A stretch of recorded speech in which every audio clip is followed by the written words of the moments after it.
Hello बच्चों, चलिए प्रश्न पढ़ते हैं। निम्नलिखित पर कार्यरत नेट बल का परिमाण व उसकी दिशा लिखिए। कुशलता से आकाश में स्थिर रोकी गई कोई पतंग। आइए बच्चों, प्रश्न के लिए मुख्य अवधारणा की चर्चा करते हैं।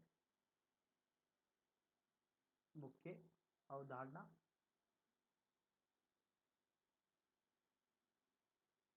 देखिए बच्चों, कोई पिंड है जिसका द्रव्यमान m है और ये पिंड स्थिर अवस्था में रखा हुआ है।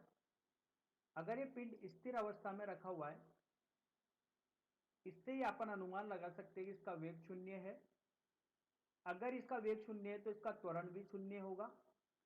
और न्यूटन की गति के द्वितीय नियम से किसी कण पर लगने वाले कुल बल का परिमाण ये बराबर होता है उस कण का द्रव्यमान गुना त्वरण के। तो अगर कोई पिंड स्थिर अवस्था में है, वहां से अपन बता सकते हैं कि इस कण का वेग शून्य है। अगर वेग शून्य है तो त्वरण शून्य होगा, तो उस पर लगने वाला कुल बल भी किसके बराबर होगा? शून्य का।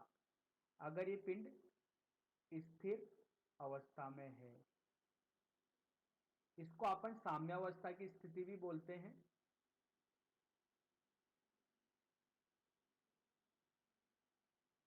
आइए बच्चों, इस मुख्य उदाहरण के आधार पर प्रश्न को हल करते हैं। बोला गया है, कुशलता से आकाश में स्थिर रोकी गई कोई पतंग। ये पतंग है।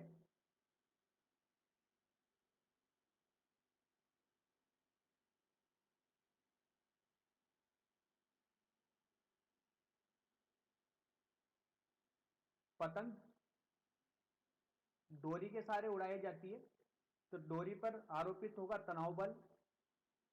इसका भार अगर लेते हैं तो वह mg नीचे की तरफ। वायु द्वारा इस पर एक बल लग रहा होगा ऊपर की तरफ, जिसे अपन ने नाम दिया F, वायु द्वारा आरोपित बल। अब देखिए अवमंदन बल। अब देखिए यहां पर अगर बात की जाए कुल बल की, तो ऊपर की तरफ वायु द्वारा आरोपित बल, नीचे की तरफ इसका तनाव बल डोरी द्वारा, और इसका भार mg। तो इस पर लगने वाला कुल बल किसके बराबर है? शून्य के। इस पर लगने वाला कुल बल शून्य के बराबर इसलिए है क्योंकि ये स्थिर अवस्था में रुकी गई है। जितना बल इसके ऊपर लग रहा है उतना बल इसके नीचे की तरफ लग रहा है, तो कुल बल शून्य की शून्य हो गया इस पर, क्योंकि बोला गया है कि आकाश में स्थिर रोकी गई है। स्थिर होने का मतलब ये साम्यावस्था में है। साम्यावस्था का मतलब इस पर लगने वाला कुल बल किसके बराबर होगा? शून्य के बराबर होगा। तो बच्चों, आशा करता हूं आपको यह हल समझ में आया होगा। धन्यवाद।